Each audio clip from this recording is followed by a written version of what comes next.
Good evening, everybody. My name's Steve with Firefighter A2 Crane, and tonight I want to talk about penetrating chest traumas and chest seals. Now, penetrating chest trauma is something that we can treat pretty efficiently at the point of injury on the battlefield.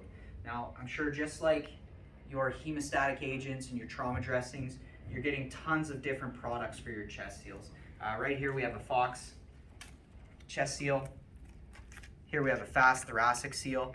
Here we have an Elias dressing, which we can also use, the occlusive dressing inside of the bandage pocket, and then we have an improvised method for dealing with chest injuries. What we're looking to do is pretty much to prevent air from moving in and out of the chest.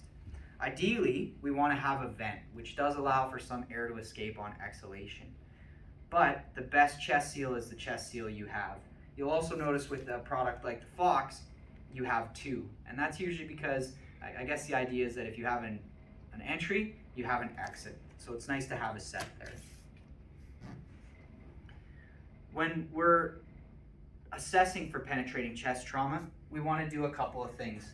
First of all, we want to try to understand what happened to our patient. And that's, we can simply ask them, hey, where are you hurt? And if they tell you, well, I think I was shot in the chest, that should bring us towards their chest. So we want to identify that they've actually had a chest injury. The next thing we need to do if we do decide to go down that road is we got to get some of this PPE out of the way.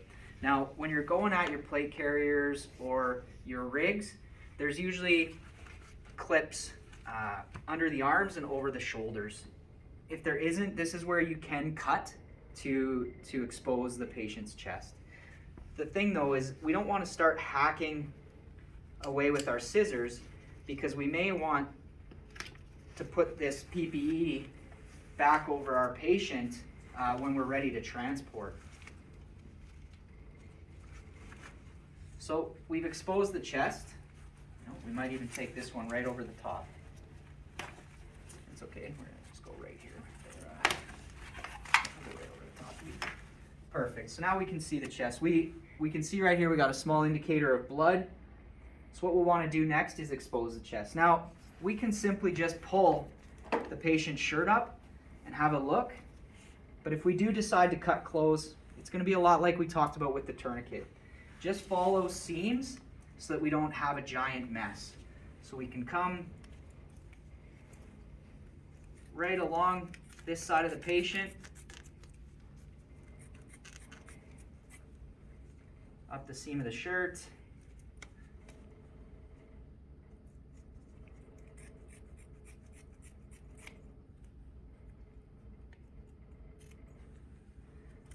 up to their collar.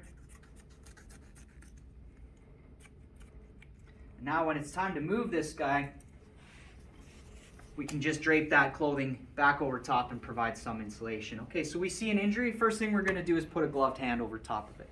All right, Ian, if you could do that for me. Just a gloved hand. Awesome. So we visualize the chest. We're going to want to see the whole thing, and I'll show you how to do that with a simple roll in a second. But we have one injury. Next thing we want to do is we want to make sure that the patient's breathing is effective. And we can do that just by looking at their belly and deciding if it looks normal or if it's abnormal. We can put our hands on their rib cage, make sure that we have equal expansion when they take a deep breath. Hey buddy, take a deep breath for me, and make sure that that's normal.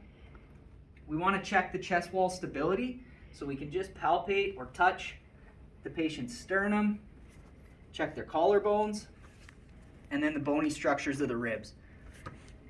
Chest injuries can be incredibly elusive and difficult to find. So the next thing we want to do is we're going to do something called a rake. And this is where we're just going to run our fingers over our patient's chest, sides, and back to make sure that we don't miss any injuries.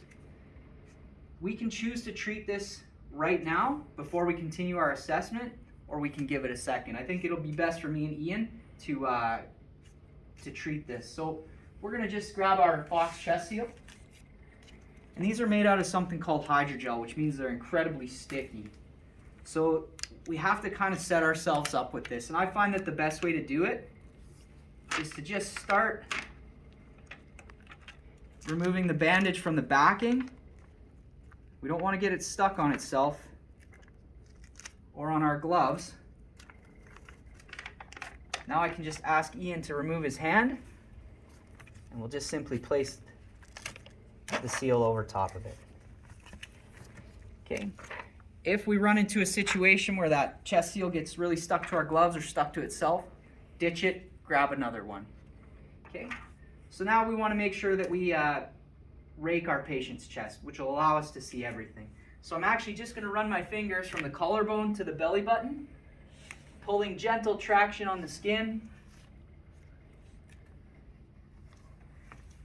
and looking for injuries. You may see a little bit of bleeding, you might see a little bit of bubbles.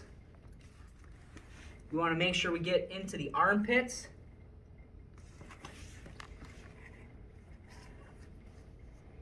Next thing we'll do is we'll need to roll our patient. So ideally, we'll roll the patient towards me. Ian, if you can just support the head and neck. Okay, roll towards me, buddy.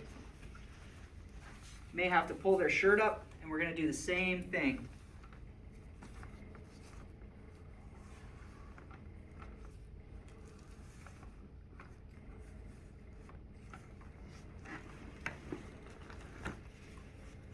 If we spot any more injuries, it'll be the same treatment. Gloved hand right away until an appropriate time to place our chest seal.